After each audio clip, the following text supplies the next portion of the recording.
আসসালামু আলাইকুম। আজকে আপনাদেরকে তৈরি করে দেখাবো বড় মাছের মাথা দিয়ে লাউ রান্না।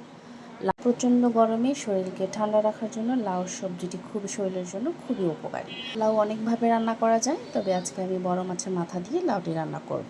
এখানে একটি কচি দেখে লাউ নিয়েছি। লাউটিকে মাঝখান দিয়ে কেটে উপর দিয়ে খোসা ছাড়িয়ে নেব। আমি এটা ছুরির সাহায্যে করছি, আপনারা এটা বটি দিয়েও করতে পারেন। তবে অবশ্যই চেষ্টা করবেন লাউটি কচি দেখে নেওয়ার জন্য। লাউয়ের ভিতরে বিচি শক্ত হয়ে গেলে এই লাউটি খেতে ভালো লাগে না।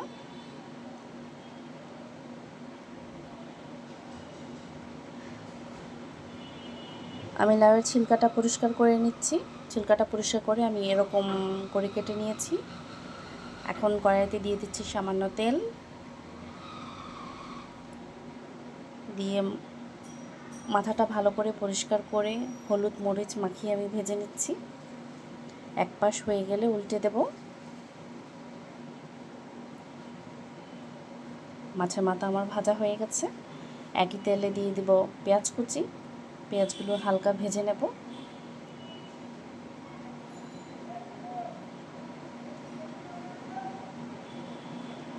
দিয়ে দিচ্ছি কাঁচামরিচ। আমি এখানে কোনো গুঁড়ো মরিচ ব্যবহার করব না, আপনারা চাইলে গুঁড়ো মরিচ ব্যবহার করতে পারেন। দিয়ে দিচ্ছি স্বাদ মতো লবণ, সামান্য হলুদ গুঁড়ো দিয়ে ভালো করে মিশিয়ে নেব।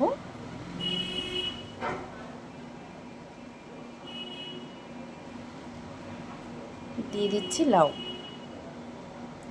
লাউ অবশ্যই কাটার আগে ধুয়ে নেবেন, কাটার পরে ধোবেন না, তাহলে লাউয়ের স্বাদ একেবারে ভালো আসে না।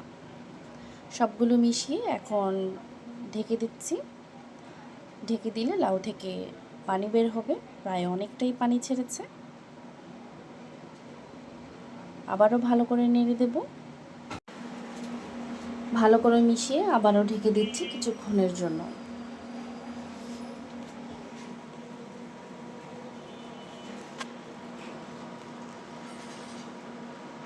বেশ কিছুক্ষণ পর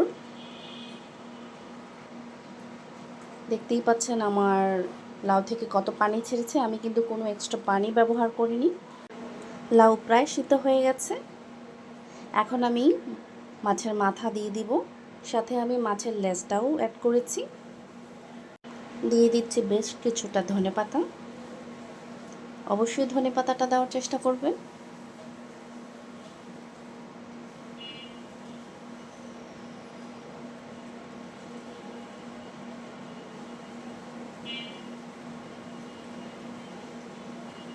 একবার ভালো করে নেড়ে দেব।